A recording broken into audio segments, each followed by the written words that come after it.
Hello नमस्कार दोस्तों, मैं अरविंद सर आप सभी का अपने चैनल पे हार्दिक स्वागत करता हूँ। आज हम लोग इस बात करेंगे भूगोल में विश्व के भूगोल की, जिसमें ब्रह्मांड एवं सौरमंडल के बारे में मैं आप लोगों से चर्चा कर चुका हूँ, है ना। तो उससे संबंधित जो भी ऑब्जेक्टिव प्रश्न बनते हैं जो आपके एग्ज़ाम्स में इम्पोर्टेंट रोल अदा कर सकते हैं, उन प्रश्नों को मैं लेकर आपके समक्ष उपस्थित हुआ हूँ। तो चलिए बात करते हैं। तो पहला ही प्रश्न है कि ग्रह गति का केपलर नियम बताता है कि कालावधि का वर्ग के बराबर है। कालावधि का मतलब है परिक्रमण काल या आवर्त काल। देखिए भाई, आपको बताया था मैंने कि अब आपसे पूछा जाए कि जो केपलर महोदय हैं, इन्होंने ग्रह के कितने नियम दिए, तो याद रखना ग्रह के इन्होंने 3 नियम दिए थे। ठीक है, कितने नियम दिए थे? 3 नियम दिए थे, जिनमें से पहले नियम को हम बोलते हैं कक्षाओं का नियम। याद आपको पता होना चाहिए, पहले नियम को हम कक्षाओं का नियम कहते हैं। ठीक है, जो दूसरा नियम दिया था उस दूसरे नियम को हम कहते हैं क्षेत्रीय चाल का नियम। क्या बोलते हैं? क्षेत्रीय चाल का नियम। और जो तीसरा नियम दिया था उस तीसरे नियम को हम कहते हैं परिक्रमण काल का नियम। ठीक है, परिक्रमण काल का नियम। तो आपको बता दूं मैं कि यहाँ पर जो क्षेत्रीय चाल का नियम है ये संवेग संरक्षण पर आधारित है। एक कॉम्पिटिटिव एग्जाम में ये प्रश्न पूछा गया था कि केपलर का जो क्षेत्रीय चाल का नियम है वो किसके संरक्षण पर आधारित है। उसमें ऑप्शन दिया था ऊर्जा संरक्षण के नियम पर, संवेग संरक्षण के नियम पर, द्रव्यमान संरक्षण के नियम पर। तो याद रखना संवेग संरक्षण के नियम पर आधारित है। संवेग संरक्षण के नियम पर आधारित है क्या? क्षेत्रीय चाल का नियम, जिसे हम दूसरा नियम कहते हैं केपलर का, ग्रह के संबंधित। ठीक है, परिक्रमण काल का नियम की बात करें तो इसमें ये होता है कि जो आवर्त काल या हम इसको परिक्रमण काल कहते हैं, तो परिक्रमण काल या आवर्त काल या कालावधि कह दें, तो जो परिक्रमण काल का जो वर्ग है उसके अर्ध दीर्घ अक्ष के घन के समानुपाती होता है। ये क्या कहलाता है? ये कहलाता है अर्ध दीर्घ अक्ष। क्या कहलाता है? ये अर्ध दीर्घ अक्ष कहलाता है। ठीक है, और ये आपका परिक्रमण काल कहलाता है। इसको हम आवर्त काल भी कहते हैं। मतलब जब ग्रह सूर्य के चारों तरफ घूमता है ना, तो उसके जो परिक्रमण काल का जो वर्ग है उसके अर्ध दीर्घ अक्ष के घन के क्या होता है? समानुपाती होता है।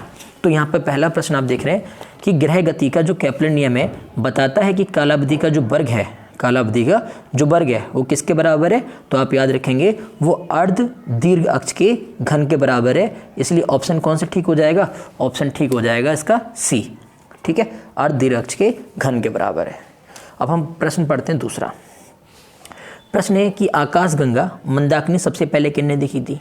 तो भाई आकाशगंगा मंदाकिनी जो है, आपको जानकारी होगी कि आकाशगंगा मंदाकिनी जो है वो सबसे पहले गैलीलियो ने देखी थी, है ना। मैंने आपको बोला था कि भाई जो ब्रह्मांड है हमारा, तो पूरे ब्रह्मांड जो है वो लगभग 1000 अरब गैलेक्सियों से मिलकर बना है ना। और 1000 अरब गैलेक्सी में हम जिस गैलेक्सी पर रहते हैं उस एक गैलेक्सी का नाम है, क्या नाम है? आकाशगंगा। ठीक है, तो आकाशगंगा और आकाशगंगा को हम दुग्ध मेखला भी कहते हैं। क्या कहते हैं? दुग्ध मेखला भी कहते हैं। तो याद रखेंगे दुग्ध मेखला के नाम से भी जानते हैं हम अपनी आकाशगंगा को, जिसको अंग्रेजी में हम लोग मिल्की वे कहते हैं। क्या कहते हैं? मिल्की वे, MILKY, मिल्की वे के नाम से भी जानते हैं। ठीक है, तो भाई आकाशगंगा मंदाकिनी को सबसे पहले देखने का जो काम है वो किसने किया था? वो किया था गैलीलियो ने। ठीक है, ये गैलीलियो वही है जिन्होंने दूरबीन का आविष्कार किया था। ठीक है, और साथ ही साथ इनको हम फादर ऑफ फिजिक्स अर्थात भौतिक विज्ञान के जनक के रूप में जानते हैं। कुछ लोग भौतिक विज्ञान के जनक समझते हैं न्यूटन को, लेकिन ऐसा नहीं है। वो काफ़ी प्रसिद्ध वैज्ञानिक है, लेकिन यहाँ पर जो फिजिक्स के जो फादर हैं वो गैलीलियो हैं। ठीक है, मार्कोनी को जानते होंगे आप। मार्कोनी महोदय ने क्या करा था? रेडियो की डिस्कवरी किसने करी? रेडियो की खोज करी थी मार्कोनी ने, है ना। और साथ ही साथ जो बेतार टेलीविज़न है, बेतार टेलीविज़न का इस्तेमाल जो खोज है वही मार्कोनी ने की थी, है ना। न्यूटन को तो जानते ही हैं आप। न्यूटन ने गति के सिद्धांत दिए थे, और साथ साथ गुरुत्वाकर्षण का नियम भी न्यूटन ने ही दिया था। वही है ना, सेब जो गिर गया था नीचे, तो उन्हें देखा था ये सेब नीचे क्यों गिरा, ऊपर क्यों नहीं गया। तो उन्हें मालूम पड़ा कि ये गुरुत्वाकर्षण एक काम करता है जो कि ज़मीन की तरफ उसको खींच रहा था। इसलिए गुरुत्वाकर्षण के आकर्षण के कारण वो सेब ऊपर ना जाकर सीधे पृथ्वी पर नीचे गिरा था। तो याद रखेंगे आप, आकाशगंगा मंदाकिनी सबसे पहले गैलीलियो ने देखी थी। ठीक है, आगे बढ़ते हैं, प्रश्न नंबर तीसरा ले लेते हैं। तीसरा क्या कह रहा है, देखिए भाई, कि सूर्य के वायुमंडल में कौन से तत्व की अधिकता रहती है। तो जो सूर्य का वायुमंडल है इसमें सबसे ज़्यादा जो अधिकता है वो किसकी है, हाइड्रोजन की। आपको पढ़ाया था कि भाई जो सन है, सूर्य है, क्या चीज़ है, सूर्य है। आपको पढ़ाया था कि जो सूर्य है, सूर्य में सबसे ज़्यादा कौन सा क्या पाया जाता है, हाइड्रोजन, लगभग 71%। ठीक है। सेकंड नंबर पे बताया था हीलियम 26.5%, और अन्य चीज़ें जैसे लिथियम जैसी अन्य चीज़ें जो हैं वो 2.5% में। तो सबसे ज़्यादा क्या पाया जाता है, हाइड्रोजन। जितना पृथ्वी पर पानी है उतना ही आप समझ लीजिए सूर्य के अंदर, सन के अंदर हाइड्रोजन है। ठीक है, आपको बताया था तो याद रखेंगे आप। तो क्या प्रश्न था कि सूर्य के वायुमंडल में कौन सी तत्व की अधिकता, सूर्य के वायुमंडल में हाइड्रोजन की अधिकता सबसे ज़्यादा। अगली बात, उस आकाशगंगा का नाम क्या है जिसमें पृथ्वी एक ग्रह है। तो भाई हम जिस आकाशगंगा में रहते हैं उसको दुग्ध मेखला कहते हैं। क्या कहते हैं, दुग्ध मेखला कहते हैं। और ये बात देखिए अभी भी मैंने आपसे डिस्कस की थी, और जो वीडियोज़ बनाई है उनमें भी मैंने आपको बता रखा है। ठीक। धूमकेतु जो है वो किसके गिर्द परिक्रमण करते हैं। अब भाई धूमकेतु की बात करें तो आपको बता दूं, थोड़ा सा समझना पड़ेगा इस चीज़ को। जब हम धूमकेतु की बात करेंगे तो धूमकेतु से समझने से पहले हम लोग ये समझ लेते हैं कि पूरा प्रोसेस क्या है। प्रोसेस ये होता है कि जैसे आपको बताया था कि ये हमारा सन है, सूर्य है, और सूर्य के चारों तरफ ये हमारा बुध ग्रह, ये हमारा शुक्र, ये हमारा पृथ्वी, और ये हमारा मंगल, ये वाला बुध ग्रह। ठीक है। बुध के बाद शुक्र, और शुक्र के बाद कौन सा, पृथ्वी, और पृथ्वी के बाद कौन सा, मंगल। और यहाँ पर एक पट्टी देखोगे जो क्षुद्र ग्रह, एस्टेरॉइड है तो क्षुद्र ग्रह की एक पट्टी है। तो यहाँ पर क्षुद्र ग्रह है ना, ये मतलब ये पट्टी यहाँ पर उल्का वगैरह घटनाएं यहीं से घटती हैं। और यहाँ पर एक काफ़ी बड़ा ग्रह है जिस ग्रह को हम लोग बृहस्पति ग्रह के नाम से जानते हैं, बृहस्पति के नाम से जानते हैं। और यहीं पर एक इससे दूर एक ग्रह है उसको हम कहते हैं शनि, है ना। और यहाँ पर एक उसे कहते हैं अरुण, अंग्रेजी में कहते हैं यूरेनस। आजकल अंग्रेजी में नाम पूछा जाता है इनका। और एक है वरुण, जिसको हम कहते हैं नेपच्यून। क्या कहते हैं, नेपच्यून, NAPTUNE। अब सवाल ये आया कि यहाँ के जो बहुत सारे जो पिंड हैं वो सूर्य के आकर्षण में आ जाते हैं। किसके आकर्षण में, सूर्य के आकर्षण में। और सूर्य के आकर्षण के कारण वो सूर्य के जैसे ही आसपास पहुँचते हैं तो उनमें उनकी पूंछ में आग लग जाती है। जो भी आपके एस्टेरॉइड हैं तो वो जैसे ही पहुँचे सूर्य के आकर्षण के कारण सूर्य के नज़दीक, तो उनके चारों तरफ आग लग गई। आग लगने के कारण उसकी पूंछ की तरफ, ठीक है, बहुत ज़्यादा धूम माने धुआं, है ना। तो धुआं की एक पूंछ बन गई, है ना। इसी वजह से हम कहते हैं उसे धूमकेतु। क्या कहते हैं, धूमकेतु। या फिर हम इसको पुच्छल तारे अर्थात पूंछ वाले तारे भी कहते हैं, क्योंकि जलते हैं तो ये रोशनी फेंकते हैं तो तारे जैसे दिखते हैं, और पूंछ होती है इनकी, तो हम इनको पुच्छल तारे या धूमकेतु कहते हैं। तो ये सूर्य की तरफ आकर्षित हो रहे हैं ना। तो आपका सही आंसर क्या होगा, देखिए भाई क्या प्रश्न था कि धूमकेतु किसके गिर्द परिक्रमण करते हैं। तो आप याद रखेंगे धूमकेतु सूर्य के चारों तरफ घूमते हैं। ठीक है, आगे देखते हैं हमारी आकाशगंगा की आकृति कैसी है। तो भाई देखिए हमारी जो आकाशगंगा है, आपको बताया कि जो हमारी आकाशगंगा है वो आकाशगंगा जो है वो हम जिस आकाशगंगा में रहते हैं उसको हम कहते हैं दुग्ध मेखला या मिल्की वे। ठीक है, इसकी आकृति की बात करें तो इसकी जो आकृति है वो कैसी है, सर्पिलाकार है। कैसी है, सर्पिलाकार।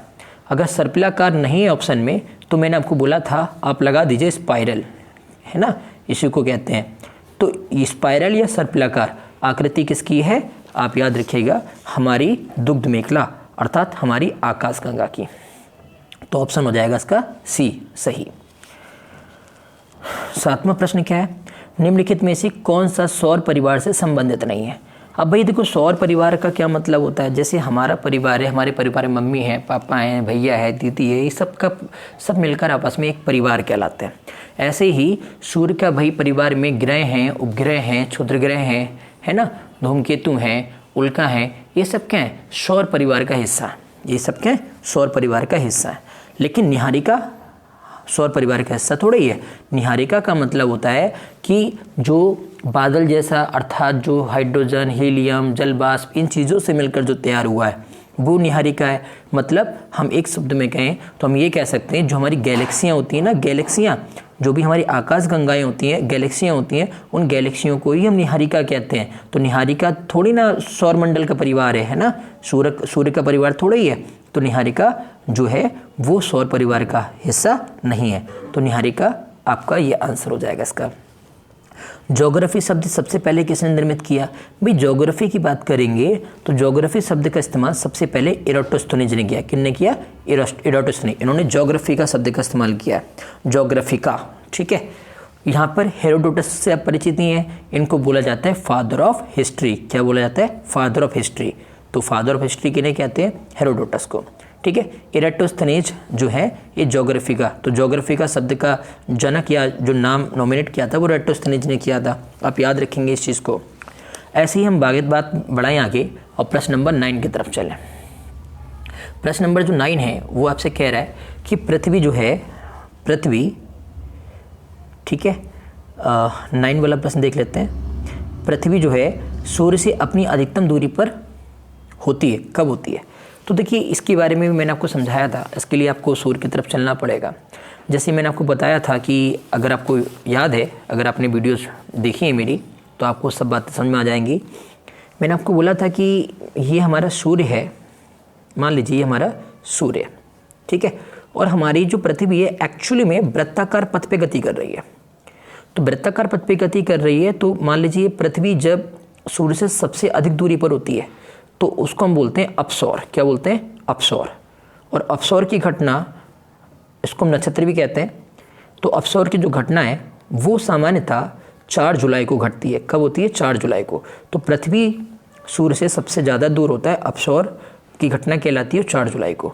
और जब पृथ्वी सूर्य के सबसे नज़दीक होती है तो इस घटना को कहते हैं उपसौर। क्या कहते हैं? उपसौर कहते हैं। और ये घटना 3 जनवरी को घटती है। तो पूछा क्या गया था प्रश्न में पूछा गया था कि भाई यहाँ पर 9 वाले प्रश्न में कि पृथ्वी सूर्य से अपनी अधिकतम दूरी पर कब होती है? तो सूर्य से अधिकतम दूरी पर ये 4 जुलाई को होती है। ठीक है, ऐसी पल्सर क्या होते हैं? भाई पल्सर का मतलब, जैसे आपको बता दूं कि हमारा जो सूर्य है ना, इसमें नाभिकीय संलयन क्रिया हो रही है और हाइड्रोजन के नाभिक मिलकर हीलियम बना रहे हैं और साथ में कुछ ऊर्जा मिल रही है। अगर ये ईंधन हाइड्रोजन का हमारे तारे में, सूर्य में खर्च हो जाए या किसी भी तारे में खर्च हो जाता है तो उसका रंग कैसा हो जाता है? तो मैंने बोला था उसका रंग रेड हो जाता है। रेड होने का मतलब उसका टेम्परेचर डाउन हो गया है ना।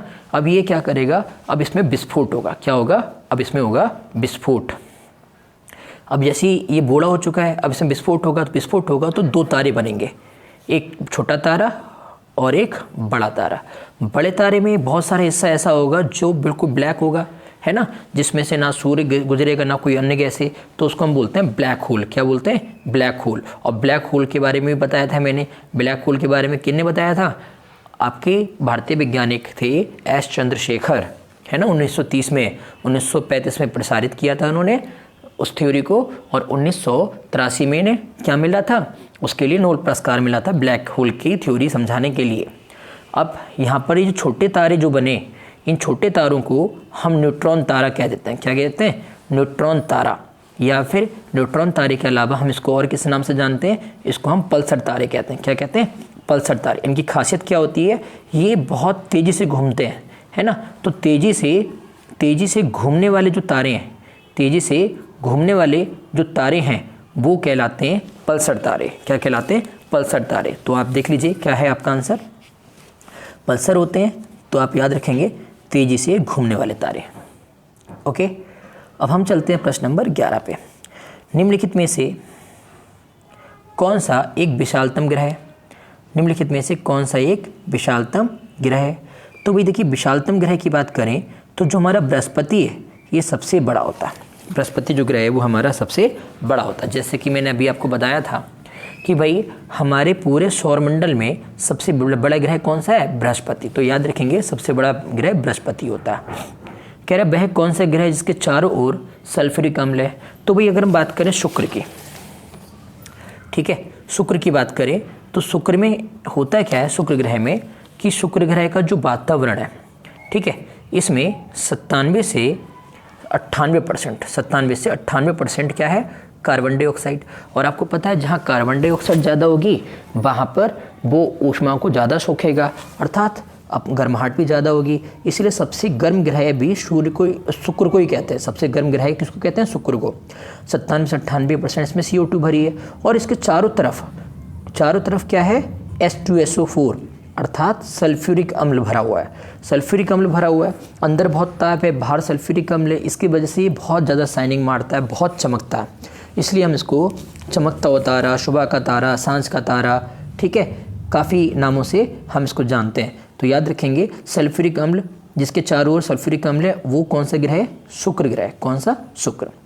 अगला पूछा है सौर परिवार का सबसे बड़ा ग्रह, तो आपको बता दिया था सौर परिवार का सबसे बड़ा ग्रह कौन सा है, बृहस्पति है।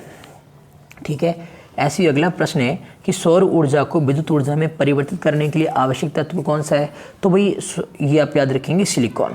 सिलिकॉन तत्व जो है आप, ये अधातु होता है। क्या होता है, ये अधातु होता है। ये सामान्यतः सबसे, पता है आपको बताया था एक बार कि ये बेंगलुरु की घाटी, बेंगलोर की घाटी में सर्वाधिक पाया जाता है। तो सिलिकॉन जो वैली है, पूछा था सिलिकॉन वैली कहाँ पर है, तो सिलिकॉन जो वैली है ये बेंगलुरु में है। आपको पता है छतों पे सोलर पैनल लगे होते हैं, तो इन छतों पे जो सोलर पैनल है, इन सोलर पैनल में कौन सी अधातु लगी होती है, सिलिकॉन। ये सिलिकॉन क्या करती है, सूर्य से प्रकाश लिया, ऊर्जा ली, तो जो सौर ऊर्जा मिली उस सौर ऊर्जा को विद्युत में चेंज करने का काम करती है। ठीक है, तो याद रखेंगे सौर ऊर्जा को विद्युत ऊर्जा में कौन बदलता है, सिलिकॉन बदलता है। सौरमंडल के 4 सबसे विशाल ग्रह कौन से हैं, तो भाई देखिए आपको पढ़ाया था कि सौरमंडल की जब बात करेंगे तो सौरमंडल में ये ग्रह कौन सा है, बृहस्पति से छोटा होता है शनि, शनि से छोटा होता है अरुण, अरुण से छोटा होता है वरुण। तो ये सीक्वेंस आप ध्यान रख लेंगे, तो ये बड़े से छोटा ग्रह में सबसे बड़ा बृहस्पति, फिर उससे छोटा शनि, फिर अरुण, फिर वरुण। तो ऑप्शन देखिए ऐसा कहाँ मिल रहा है, बृहस्पति, शनि, अरुण को यूरेनस कहते हैं और वरुण को नेपच्यून कहते हैं। तो सी ऑप्शन आपका ठीक हो जाएगा। ठीक है, 16वां प्रश्न है, जब सूर्य से पृथ्वी की दूरी अधिकतम होती है तो क्या कहा जाता है, तो आपको बोला था मैंने कि भाई देखिए ये सूर्य है, सूर्य से जब अधिकतम दूरी होगी तो उस घटना को अपसौर कहते हैं, अर्थात नक्षत्र कहते हैं। क्या कहते हैं, नक्षत्र। और ये घटना 4 जुलाई को होती है। तो आप समझ गए, यहाँ पर नक्षत्र ऑप्शन दिया तो नक्षत्र लगाएंगे। अगला प्रश्न है कि खगोल भौतिकी में बाह्य अंतरिक्ष में परिकल्पित होल को जहाँ से तारे और ऊर्जा निकलती है क्या नाम दिया गया। मतलब मैंने आपको पढ़ाया था, ब्लैक होल थ्योरी भी बताई थी मैंने। ब्लैक होल थ्योरी में मैंने आपको समझाया था कि भाई जो हमारा सूर्य है ना, सूर्य जो है, तो सूर्य के बारे में समझाया था मैंने कि ब्लैक होल बन गया तो ब्लैक होल से ना तो कोई गैस और ना धूल के कण निकल ही नहीं सकते, लेकिन जो एक हिस्सा ऐसा होगा जहाँ से धूल भी निकल पा रही है ना, गैस भी निकल पा रहा है, तो ऐसा इश्यू को हम बोलेंगे वाइट होल। क्या बोलेंगे, वाइट होल। तो याद रखेंगे उसको हम बोलेंगे वाइट होल। क्लियर। अगला देखिए 18वां, कह रहा बुध ग्रह के उपग्रहों की संख्या। तो देखिए मैं आपको जानकारी के लिए बता दूं कि ये जो बुध ग्रह है और शुक्र ग्रह, बुध ग्रह और शुक्र ग्रह का एक भी उपग्रह अर्थात एक भी चंद्रमा नहीं है। वहीं पृथ्वी की तरफ आते हैं तो पृथ्वी का एक चंद्रमा है और मंगल के 2 हैं, एक फोबोस और एक डीमोस। डीमोस पूरे सौरमंडल का सबसे छोटा उपग्रह है। और वहीं जब आप आएंगे किसकी तरफ, बृहस्पति की तरफ, तो बृहस्पति पे सबसे ज़्यादा उपग्रह है। इसका उपग्रह जो है गैनीमेड, कौन सा, गैनीमेड उपग्रह सौरमंडल का सबसे बड़ा उपग्रह है। तो याद रखेंगे, तो बुध ग्रह और शुक्र ग्रह का एक भी उपग्रह नहीं है। तो आपका देखिए बुध ग्रह के उपग्रहों की संख्या 0। ठीक है, निम्न में से कौन से ग्रहों के चारों ओर घूमने वाले उपग्रह नहीं है, तो देखिए बुध और शुक्र ऐसे हैं जिनके चारों तरफ घूमने के लिए उपग्रह वहाँ है ही नहीं। ठीक है, सूर्य के सबसे निकट कौन सा, सूर्य के निकट सबसे कौन सा ग्रह है, तो सूर्य के निकट सबसे, अब देखिए भाई, अब मैंने आपको पढ़ाया था अभी, सूर्य के निकट सबसे पास में कौन सा है, बुध। सूर्य के निकट बुध, तो आप कौन सा ऑप्शन लगा दोगे, सूर्य के निकट कौन सा है, बुध। निम्नलिखित में से किस ग्रह का कोई चांद नहीं है, तो आपको पढ़ाया था बुध और शुक्र 2 ऐसे हैं जिनका अपना कोई चांद नहीं है। अगला है निम्नलिखित में किसके भीतर, निम्नलिखित में ये अभी पढ़ा हमने 21वां 22वां देखते हैं। निम्नलिखित में से किस ग्रह की कक्षा सूर्य के सबसे निकट है, सूर्य के निकट, निम्नलिखित में से किस ग्रह की कक्षा सूर्य के सबसे निकट है, तो सूर्य के सबसे निकट कौन सा, देखिए निम्नलिखित में से किस ग्रह की कक्षा सूर्य के सबसे निकट है, ये प्रश्न आपका कह रहा है। तो देखिए आप देख सकते हैं कि इन 4 में से देखिए, वैसे तो सबसे पहले नंबर पे कौन होता है, सबसे पहले नंबर पे आपको बताया था अभी। देखिए इस प्रश्न को आराम से देखिए, क्या पूछा जा रहा है कि पूछा जा रहा है आपसे, निम्नलिखित में से किस ग्रह की कक्षा सूर्य के सबसे निकट है। तो देखिए भाई शनि दिया है, और शनि कहाँ पर है, शनि बहुत दूर है, शनि बहुत दूर है, ठीक है। फिर बृहस्पति यहाँ रहा, ठीक। फिर आपको बोल रहा है मंगल आपका ये रहा, और फिर यूरेनस मतलब अरुण, फिर ये रहा। तो इन सब में, इन चारों ऑप्शन में मंगल ही तो पास में है ना। वैसे तो सबसे नज़दीक बुध होता है, उसके बाद शुक्र होता है, उसके बाद पृथ्वी, उसके बाद मंगल। लेकिन चारों में से ये जो 4 ऑप्शन आपको दे रखे हैं ऑप्शन में, तो इन चारों ऑप्शन में हमारा मंगल ग्रह ही तो पास पड़ रहा है। तो इन चारों में से पूछा है, ना कि आप कहेंगे बुध ऑप्शन में नहीं दिया, तो बुध नहीं दिया, तो जो दिए उनमें से पास में कौन है ये पूछा। निम्नलिखित में से किसके भीतर बृहस्पति की गैलीलियन उपग्रह नहीं है। निम्नलिखित में से किसके भीतर बृहस्पति का गैलीलियन उपग्रह नहीं है। तो देखिए गैलीलियन का मतलब है, अब आपको मालूम पड़ा कि साहब आपको भैया उपग्रह याद नहीं है, कोई बात नहीं, लेकिन मंगल के तो याद है। मंगल के कितने उपग्रह बताए थे, मंगल के 2 उपग्रह होते हैं, एक फोबोस और एक डीमोस, है ना। और यहाँ पर देखिए इन्होंने डीमोस दे दिया है, ये तो काय का है, ये मंगल ग्रह का उपग्रह है, कहाँ का, मंगल ग्रह का। और पूछा किसका गया है, बृहस्पति का, तो ये तो मंगल का है, ये थोड़ा ही होगा। तो ये पूछा कि कौन सा नहीं है बृहस्पति का, तो डीमोस नहीं है। अगला प्रश्न है कि निम्नलिखित में से पृथ्वी से कौन से खगोलीय पिंड की दूरी सबसे अधिक है। सबसे अधिक जो खगोलीय पिंड की दूरी है, आपको पढ़ाया गया था कि भाई जैसे जैसे सूर्य से दूर जाएंगे तो ये दूरी बढ़ती चली जाएगी, है ना। जैसे बुध है सूर्य के सबसे नज़दीक है, मात्र 88 दिन में एक चक्कर पूरा कर लेता है। वहीं शुक्र है, फिर उसके बाद पृथ्वी है, 365 दिन में एक चक्कर पूरा कर लेता है। ऐसे ही धीरे धीरे बढ़ोगे, बृहस्पति की तरफ आओगे, 11-12 साल लगते हैं उसको एक चक्कर पूरा करने में। ऐसे ही आप जब पहुँचोगे वरुण के बाद जब पहुँचोगे, यहाँ पर एक पहले नवग्रह था, नवग्रह अब प्रेजेंट में 8 ही ग्रह हैं, है ना। एक नवग्रह था, उसे अब क्षुद्र ग्रह कह दिया, सन 2006 में उसको ग्रह की सूची से हटा दिया है। तो ग्रह की सूची से क्यों हटाया, एक तो वो सूर्य का चक्कर लगाने में 248 साल लेता था, दूसरा केपलर के जो गति के नियम है वो उस पर लागू नहीं हो रहे थे, इसलिए सन 2006 में ये निष्कर्ष निकला। ये मतलब समझ सकते हैं कि एक डिसीजन लिया गया कि इसको अब क्षुद्र ग्रह बोलेंगे, ग्रह नहीं बोलेंगे, इसलिए हमारे 9 ग्रह ना रहकर 8 ग्रह रह गए, है ना। तो याद रखेंगे सबसे दूर जो है वो प्लूटो है। कौन है, प्लूटो। 248 साल लगते हैं इसको सूर्य का चक्कर लगाने में। कह रहा तारे पूर्व से पश्चिम किस कारण ज़्यादा दिखते हैं। तो आपको ये भी पढ़ाया था भाई कि केवल शुक्र को छोड़ दें आप, किसको, शुक्र को। यहाँ इधर से दूसरा, शुक्र और अरुण ये विपरीत दिशा में चक्रण करते हैं। कैसे, विपरीत दिशा में। बाकी पृथ्वी हो गया, आपका शुक्र हो गया, मंगल हो गया, बृहस्पति हो गया, शनि हो गया, वरुण हो गया, ये जो बचे हुए 6 ग्रह हैं, ये 6 ग्रह क्या करते हैं, सूर्य के चारों तरफ कैसे घूमते हैं, पश्चिम से पूरब में, है ना। इसीलिए पूरब में आपको पूरब में सूर्य उगता दिखाई देता है और पश्चिम में डूबता। पूरब से स्टार्टिंग होती है और पश्चिम से सूर्य निकल जाता है। इसका मतलब है पूरब में उगता है, पश्चिम में क्या है, डूबता है। जबकि शुक्र और अरुण इसमें उल्टा होता है। इसमें क्या होता है, पश्चिम में उगता है और पूरब में डूबता है। तो फिलहाल ये पूछा गया इन्होंने कि तारे पूरब से पश्चिम किस कारण दिखाई देते हैं। भैया पूरब से पश्चिम इसलिए दिखाई देते हैं क्योंकि हम पृथ्वी पर रहते हैं, और पृथ्वी कैसे घूमती है, पृथ्वी पूरब से पश्चिम की ओर घूम रही है। कैसे घूम रही है, पूरब से पश्चिम की ओर, इसलिए ऐसा होता है। तो ये 25 प्रश्न हो गए आपके, ठीक है। अब हम लोग बात कर लेते हैं प्रश्न नंबर 26 की।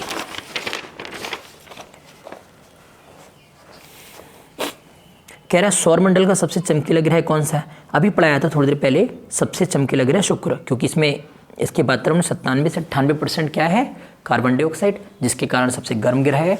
और साथ में ही आपको बताया था इसके चारों तरफ सल्फ्यूरिक अम्ल है, इसीलिए ये शाइनिंग भी सबसे ज़्यादा मारता है। इसको हम सौंदर्य का देवता भी कहते हैं, शुक्र ग्रह, ठीक है। पृथ्वी के दोनों ओर कौन से ग्रह हैं। पृथ्वी के दोनों ओर की बात करें तो फिर से हम डायग्राम पे आ जाते हैं। तो पृथ्वी की दोनों ओर देखिए, पृथ्वी के एक तरफ शुक्र है और एक तरफ मंगल है ना। तो शुक्र और मंगल, तो आपका आंसर हो जाएगा शुक्र और मंगल। देखिए क्या है ऑप्शन, ये डी ऑप्शन हो जाएगा, ठीक है। किस ग्रह को शांति तारा कहते हैं। तो सांझ का तारा, शुभ का तारा, तो वही हम शुक्र को कहते हैं, है ना। ऐसे ही बढ़ेंगे भाई। पृथ्वी के निकटतम कौन सा ग्रह कक्षा में रहता है? तो पृथ्वी के निकटतम कौन सा ग्रह कक्षा में रहता है? अब इस प्रश्न को देखते हैं। पृथ्वी के निकटतम, निकटतम का मतलब पास में, कौन सा ग्रह कक्षा में रहता है? तो देखिए फिर से देख लेते हैं इस चीज़ को भाई, हम इस चीज़ को फिर से देख लेते हैं। ये हमारा है पृथ्वी, है ना, ये हमारा पृथ्वी है, ठीक है। तो पृथ्वी की बात हम जब करें तो पृथ्वी में आप देख सकते हैं ये हमारी पृथ्वी हो गई, है ना। तो पृथ्वी के पास में एक तो ये मंगल है और ये शुक्र है। मंगल आगे की ओर है और शुक्र पीछे की ओर है। तो जो तुम्हारे पास में नज़दीक आ चुका है ना, उसी को तो बोलेंगे तुम्हारे नज़दीक आ चुका है। या तुमसे जो आगे निकल चुका है, जो पीछे रह गया है, उसी को तो नज़दीक बोलेंगे। तो ये निकटतम हुआ, कौन हुआ? ये निकटतम। तो पृथ्वी के निकटतम ग्रह कौन सा हुआ? शुक्र। तो पृथ्वी के निकटतम ग्रह कौन सा हुआ? शुक्र। तो ऑप्शन है पृथ्वी के निकटतम कौन सा ग्रह कक्षा में रहता है? शुक्र रहता है। निम्नलिखित में से किसे सुबह का तारा कहते हैं? देखो ये तो मैंने भी बताया था, सुबह या सांझ का तारा शुक्र कहते हैं। बृहस्पति का द्रव्यमान है, जो बृहस्पति है ये सूर्य का 1000वां भाग है। 1000 मतलब 1000वां भाग है। मतलब ऐसा समझिए सूर्य के आप बराबर 1000 हिस्से कर दीजिए। उन 1000 हिस्सों में एक हिस्सा होगा किसका? बृहस्पतिवार का। तो बृहस्पतिवार एक हिस्सा समझ लो, एक हिस्सा जो होगा उसका वो बृहस्पतिवार का होगा, ऐसे समझ लीजिए, ठीक है। अब हम बात करें क्षुद्र ग्रह। एस्ट्रॉयड सूर्य के चारों ओर किन के बीच चक्कर लगाते हैं? तो एस्ट्रॉयड की बात मैंने आपको बताई थी कि जो क्षुद्र ग्रह हैं ये मंगल और बृहस्पति के बीच होते हैं, मंगल और बृहस्पति के बीच होते हैं। तो देखिए भाई क्षुद्र ग्रह जो है वो मंगल और बृहस्पति के बीच। अगला है एक खगोलीय मात्रक निम्नलिखित में किसके बीच दूरी, औसत दूरी बताता है? तो देखिए खगोलीय की बात करें तो फिर से वही बात, भाई आपको बोला था सूर्य जो सबसे दूर होता है उसको अपसौर कहते हैं, सबसे पास होता है उसको उपसौर कहते हैं, ठीक है। जब सबसे दूर होता है तो ये लगभग 15.21 करोड़ किलोमीटर होता है। और जब ये पास में होता है तो 14.71 करोड़ होता है। अब सवाल ये आया कि यहाँ पर उपसौर पे इसकी दूरी अलग है और अपसौर पे अलग है, तो इसकी एक औसत दूरी होनी चाहिए, है ना।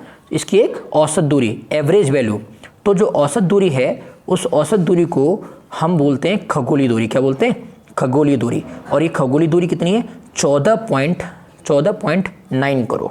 तो हम अगर पूछें कि सूर्य से पृथ्वी की औसत दूरी कितनी? 14.9 करोड़। तो सूर्य से पृथ्वी की औसत दूरी को ही हम खगोलीय दूरी कहते हैं। क्या कहते हैं? खगोलीय दूरी कहते हैं। तो खगोलीय दूरी जो है वो सूर्य और पृथ्वी के बीच की दूरी है। तो याद रखेंगे आप। तो प्रश्न क्या था? एक खगोलीय मात्रक निम्नलिखित में से किसकी बीच की औसत दूरी है? पृथ्वी और सूर्य के। पृथ्वी कितनी पुरानी, इसका निर्धारण किस प्रकार किया जाएगा? तो भाई देखिए हमारी पृथ्वी है और चंद्रमा, तो जब चंद्रमा का निर्माण हुआ है तभी पृथ्वी का निर्माण हुआ है। मतलब चंद्रमा और पृथ्वी लगभग एक ही समय कालखंड में ये बनकर तैयार हुए थे, ठीक है। तो यहाँ पर याद रखेंगे, आपको अगर पढ़ना है कि पृथ्वी निर्माण वगैरह कैसे हो तो आप पढ़िए बिग बैंग थ्योरी। क्या पढ़िए? Big bang theory. और इसको दिया है लेमेंथियर ने, ये भी बताया मैंने आपको। तो पृथ्वी कितनी पुरानी है इसका निर्धारण करने के लिए हम रेडियोमेट्रिक काल निर्धारण लगाते हैं। रेडियोमेट्रिक काल से पुराने से पुराना करोड़ों अरबों साल पुरानी कोई चीज़ है तो उसके बारे में उसकी कालखंड को ज्ञात करने के लिए हम रेडियोमेट्रिक काल निर्धारण विधि को लगाते हैं। वही है क्षुद्र ग्रह किन ग्रहों के बीच में देखे जाते हैं? तो क्षुद्र ग्रह, फिर से वही प्रश्न आ गया, आप समझ सकते हैं कि भाई देखिए मैंने आपको बढ़ाया था ये क्षुद्र ग्रह मंगल और बृहस्पति के बीच में, तो आप आंसर मार दीजिए मंगल और बृहस्पति। निम्नलिखित में से किसको लाल ग्रह कहा जाता है? तो देखिए भाई आपको बताएं यहाँ पर कि जो बुध है, बुध के बाद शुक्र है ना। शुक्र को सौंदर्य का देवता कहते हैं। पृथ्वी में पानी की मात्रा ज़्यादा है, जल 71% है, इसलिए हम इसको ब्लू प्लेनेट अर्थात नीला ग्रह कहते हैं। और मंगल पे बताया था मैंने आयरन ऑक्साइड अर्थात Fe2O3, आयरन ऑक्साइड की मात्रा ज़्यादा है और ये ताप के कारण वो चमकेगा और चमकने के कारण मंगल ग्रह हमें लाल दिखाई देगा। तो रेड प्लेनेट किसे कहते हैं? रेड प्लेनेट कहते हैं हम मंगल ग्रह को। तो याद रखिएगा लाल ग्रह किसको कहा जाता है? लाल ग्रह मंगल को कहा जाता है। अगला है पृथ्वी के सबसे नज़दीक कौन सा तारा? पृथ्वी के नज़दीक भाई एक बार बताओ, पृथ्वी को सूर्य का प्रकाश ही तो आता है, तो पृथ्वी के नज़दीक तो सूर्य का प्रकाश हुआ, ठीक है। अब बोला सूर्य के बाद पृथ्वी के सबसे नज़दीक तारा कौन सा है? तो सूर्य के बाद जो अगर किसी तारे का नंबर आता है तो उसका नंबर है प्रॉक्सिमा सेंचुरी। ऐसे समझ लीजिए कि हमारी ये आकाशगंगा है ना, आकाशगंगा में क्या है? ये सूर्य है बीच में, ठीक है, इसके चारों तरफ ग्रह चक्कर लगा रहे हैं। अब ये सूर्य है, अब इससे ये तो हमारी पृथ्वी मान लीजिए, ये पृथ्वी है, पृथ्वी से सूर्य ये है। अब मालूम पड़ा कि ऐसे बहुत दूर चले जाओ, मान लो यहाँ कहीं एक और तारा है, जैसे ये भी तारा है, और इस तारे से प्रकाश चलता है, तो ये प्रकाश मात्र कितना 8 मिनट 16.6 सेकंड में पृथ्वी तक आ जाता है। ऐसे ही ये इस तारे के बाद कोई तारा ही नहीं पड़ता है, और जो तारा पड़ता है प्रथम नंबर पे उसको बोलते हैं प्रॉक्सिमा सेंचुरी। क्या बोलते हैं? Proxima Centauri. और यहाँ से अगर प्रकाश पृथ्वी पर आने लगे तो आप याद रखना इसे आने में 4.2 प्रकाश वर्ष लगेंगे। कितने? 4.2 प्रकाश वर्ष। मतलब यहाँ से प्रकाश अगर पृथ्वी पे गिरे तो 4.2 प्रकाश वर्ष लगेगा। प्रकाश वर्ष काय का मात्रक है? दूरी का। होता है क्या है, एक साल में प्रकाश द्वारा जितनी भी दूरी तय की जाती है वो प्रकाश वर्ष कहलाता है। ठीक है, तो याद रखना प्रॉक्सिमा सेंचुरी। तारे के बाद, हमारे सन के बाद, सूर्य के बाद कोई तारा है तो वो प्रॉक्सिमा सेंचुरी। ठीक है, तो याद रखेंगे। निम्नलिखित में से किसी ब्लू प्लैनेट कहते हैं? मैंने आपको बोला था पृथ्वी को, है ना, और मंगल को रेड प्लैनेट कहते हैं। ठीक, सूर्य का पृष्ठीय तापमान कितना है? तो सूर्य का जो पृष्ठीय तापमान है, जैसे आपको बताया गया था कि जो सूर्य है इसका जो केंद्र है, केंद्र में जो ताप है वो 15 मिलियन डिग्री सेल्सियस है। 15 मिलियन डिग्री सेल्सियस। यहाँ पे 2 धब्बे पड़े हुए हैं तो उसको हम सौर कलंक कहते हैं या सौर धब्बा कहते हैं। सौर धब्बा या सौर कलंक, इसका जो ताप है वो 1500 डिग्री सेल्सियस होता है, और जो उसका सतह का जो ताप है वो 6000 डिग्री सेल्सियस होता है। तो आप याद रखेंगे कितना? 6000 डिग्री सेल्सियस। आगे बढ़ते हैं। सौर प्रणाली की खोज किसने करी थी? कोपरनिकस ने करी थी। किसने करी थी? कोपरनिकस ने। केपलर को जानती हैं, ग्रह के 3 नियम दिए थे, है ना। और यहाँ पर गैलीलियो जानते हैं, फादर ऑफ फिजिक्स, दूरबीन की खोज इन्होंने ही की थी, और मंदाकिनी भी इन्होंने सबसे पहले देखी थी। ठीक है, अब ऐसे ही बढ़ते हैं हम लोग। ये जेएल बियर्ड हैं टेलीविजन वाले। ठीक है, आगे बढ़ते हैं। प्रश्न नंबर 42 में देखिए, सूर्य की बाह्यतम परत को कहते हैं, सूर्य के बाह्यतम परत को हम क्रीट कहते हैं। मतलब क्या होता है कि आपको इसका भी हिसाब किताब समझा दूं। अब ये हमारा सन है, ठीक है, सन के बीच में क्या आ जाए? मान लो चंद्रमा आ जाए, मून आ जाए, ठीक है, और ये हमारी पृथ्वी है। पृथ्वी मतलब अर्थ। अब सन के बीच में जब चंद्रमा आ गया तो चंद्रमा ने कुछ हिस्सा सूर्य का ढक लिया, तो 2 प्रकार के ग्रहण लगेंगे, एक आंशिक सूर्य ग्रहण और एक पूर्ण सूर्य ग्रहण। पूर्ण सूर्य ग्रहण तब लगेगा जब मैक्सिमम भाग घिर ले। अब मालूम पड़ा कि सूर्य का, ये मान लो सूर्य है और सूर्य का मैक्सिमम भाग इसने कवर कर लिया। अब इतना भाग अंधेरा है और इतना हम पृथ्वी से देख रहे हैं तो हमें अंधेरा दिखाई दे रहा है, लेकिन इसके चारों तरफ चमकता हुआ भाग दिखाई देगा जिसको हम बोलेंगे क्रीट। क्या बोलेंगे? क्रीट। ठीक है, और ये जो रिंग दिखाई दे रही है डायमंड रिंग कहलाएगी। क्या कहलाएगी? Diamond ring. और ये घटना हमेशा पूर्ण सूर्य ग्रहण के समय होती है। तो जो क्रीट है, क्रीट को हम बोलते हैं कोरोना। क्या कहते हैं? कोरोना। और जो कोरोना है इस समय कौन सी गैस निकलती है? एक्स किरणें निकलती हैं। कौन सी? एक्स किरणें। इसलिए कहा जाता है जब सूर्य ग्रहण हो तब आपको सूर्य के प्रकाश में नहीं आना चाहिए, क्योंकि खतरनाक गैसें एक्स किरणें निकल रही होती हैं जो आपके लिए काफ़ी खतरनाक हो सकती हैं। ठीक है, तो अब बात ये कर रहे थे हम लोग, सूर्य की बाह्यतम परत को हम कहते हैं क्रीट, कोरोना कहते हैं। ठीक है, सूर्य की ऊर्जा का स्रोत किस प्रक्रिया में निहित है? सूर्य की जो ऊर्जा का स्रोत, तो सूर्य में कौन सी क्रियाएं होती रहती हैं? नाभिक के संलयन। मतलब पढ़ाया था हल्के हल्के नाभिक हाइड्रोजन के मिलते हैं, आपको पढ़ाया था। देखिए हल्के हल्के नाभिक जो हैं वो हाइड्रोजन के मिलते हैं और क्या बनाते हैं? हीलियम। ये पढ़ाया था मैंने कि हाइड्रोजन के हल्के नाभिक आपस में मिलेंगे और हीलियम का निर्माण करेंगे और ऊर्जा प्राप्त होगी, और इस क्रिया को बोलेंगे नाभिकीय संलयन। क्या बोलेंगे? नाभिकीय संलयन। ठीक है, निम्नलिखित में से किस क्षेत्र में मध्यरात्रि सूर्य को देखा जाता है? तो मध्यरात्रि सूर्य जो है वो आर्कटिक और अंटार्कटिक क्षेत्रों में देखा जाता है। क्यों होता है ऐसा? ऐसा इसलिए होता है कि क्योंकि वहाँ पर जो ध्रुवीय व्रत है वहाँ पर सूर्य उपस्थित होता है, चक्कर लगाता रहता है। इसी वजह से आर्कटिक और अंटार्कटिक क्षेत्रों में आप मध्यरात्रि में भी सूर्य देख सकते हैं। सूर्य की रोशनी भाई प्रकाश पहुँचने के लिए मैंने आपको पढ़ा रखा है 8 मिनट 16.6 सेकंड लेता है। मध्यरात्रि सूर्य का क्या अर्थ है? मध्यरात्रि सूर्य का अर्थ है कि आप याद रखिएगा सूर्य का ध्रुवीय व्रत में देर तक चमकना। अभी बताया था मैंने, है ना। आगे बढ़ते हैं। पूर्व से पश्चिम की ओर परिक्रमण करने वाले ग्रह कौन से हैं? तो पूर्व से पश्चिम की ओर मैंने आपको पढ़ाया था, पूर्व से पश्चिम की ओर केवल 2 ग्रह, एक आपका ये दूसरे नंबर पे शुक्र और यही वाला अरुण। शुक्र और अरुण जो है वो पूरब से पश्चिम की ओर चक्कर लगाते हैं। तो यहाँ पर कौन सा ऑप्शन दिया, यहाँ शुक्र दिया, वीनस कहते हैं अंग्रेजी में। नासा ने किसका अध्ययन करने के लिए मैसेंजर सैटेलाइट भेजा था? तो मैसेंजर सैटेलाइट जो है वो बुध ग्रह का अध्ययन करने के लिए नासा ने भेजा था। और नासा किसका है? अमेरिका का, ठीक है, और इंडिया का इसरो। तुल्यकालिक उपग्रह पृथ्वी के गिर्द घूमता है। तुल्यकालिक उपग्रह का क्या मतलब है? तुल्यकालिक उपग्रह का मतलब है कि जो उपग्रह जो पृथ्वी के समान परिक्रमण करते हैं, जैसे पृथ्वी अपने धुरी पर 24 घंटे में परिक्रमा करती है तो तुल्यकालिक भी 24 घंटे में करती है, ठीक है। पृथ्वी पश्चिम से पूरब की तरफ घूमती है तो तुल्यकालिक ग्रह भी पश्चिम से पूरब की तरफ घूमते हैं, और जिसके कारण कि मौसम कैसा रहेगा, कैसा बारिश होगी कि नहीं होगी, ये सब जो घटनाएं हैं वो घटनाओं के बारे में हम पहले से भविष्यवाणी कर देते हैं, तो वो तुल्यकालिक उपग्रहों की वजह से ही कर पाते हैं, ठीक है। तो जो सैटेलाइट हम लॉन्च करते हैं, भेजते हैं, तुल्यकालिक उपग्रह, इनका भी आवर्तकाल या घूर्णन अक्ष पर जो आवर्तकाल है वो 24 घंटे ही होता है पृथ्वी के समान। तो याद रखना, पृथ्वी कैसे घूमती है? पश्चिम से पूर्व, तो ये भी पश्चिम से पूर्व ही घूमेंगे, ठीक है। आगे बढ़ते हैं। कौन से ग्रह हरे प्रकाश को उत्सर्जित करता है? तो हरे प्रकाश की बात करें तो हरा प्रकाश देता है यूरेनस, ठीक है, यूरेनस। क्यों? क्योंकि यूरेनस में अगर आप देखेंगे तो जो यूरेनस है इसमें मीथेन की कुछ मात्रा पाई जाती है, मतलब मैक्सिमम भाग हाइड्रोजन का है, लेकिन यहाँ पर मीथेन की मात्रा भी है, और मीथेन की मात्रा होने के कारण इसका जो रंग है वो हरा है, इसके लिए हम उसको ग्रीन प्लेनेट कहते हैं, ठीक है। आगे बढ़ते हैं। कह रहा है सौर मंडल में हाल में खोजे गए सबसे बाहरी क्षुद्र ग्रह, सबसे बाहरी जो क्षुद्र ग्रह को खोजा गया है वो सेडना है। सबसे आउटर साइड में, सबसे बाहर की ओर जो हम अब तक पहुंच पाए वो सेडना तक पहुंच पाए, ठीक है। दिन और रात क्यों बनते हैं? आपको बोला था दिन और रात बनते हैं घूर्णन की गति के कारण।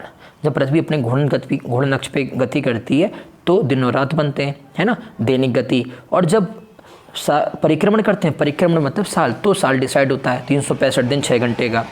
आगे बढ़े। हम सदैव चंद्रमा के उसी पृष्ठ को देखते हैं, क्योंकि है क्या वो, उसका रीज़न ये है कि अब आप देखिए यह पृथ्वी का चक्कर लगाने और अपनी धुरी पर घूमने में समान समय लेता है। लगभग जो चंद्रमा है वो पृथ्वी के समान ही समय लेता है ना। लगभग 27 से 28 दिन इसको अपने धुरी पर चक्कर लगाने में लगता है, और पृथ्वी को भी लगभग इससे इतना ही समय लगता है, 29-30 दिन के। इसीलिए ये हमेशा आपके पृथ्वी के साथ साथ ही परिक्रमा करता है। ये हालांकि पृथ्वी के चारों ओर घूमता है, लेकिन पृथ्वी के चारों ओर साथ साथ ही परिक्रमा करता है, इसलिए हम इसको क्या बोलते हैं? इसलिए ये हमेशा, हमें जब देखो तो हमें ये लगता है कि सामने ही है, ठीक है। आगे पढ़ते हैं। सुपरनोवा क्या है? सुपरनोवा क्या है? विस्फोटी तारा है। सुपरनोवा क्या है? विस्फोटी तारा है। इसके बारे में भी मैंने आपको बताया था अभी। क्या बताया था मैंने? आप देखिए, मैंने आपको समझाया था कि भाई कोई जब तारा बूढ़ा हो जाता है, उसमें हाइड्रोजन ईंधन खत्म हो जाता है तो उसका विस्फोट हो जाता है। उस विस्फोट को हम बोलते हैं, उस विस्फोट का नाम होता है सुपरनोवा विस्फोट। क्या बोलते हैं? सुपरनोवा विस्फोट। और सुपरनोवा विस्फोट से 2 प्रकार के तारे बनते हैं, एक पल्सर तारे होते हैं और एक वो तारे होते हैं जिनमें ब्लैक होल होता है, ठीक है, क्लियर है। अब आगे बढ़ जाते हैं हम लोग 55 प्रश्न पे आ जाते हैं। 55वां प्रश्न देखिए आप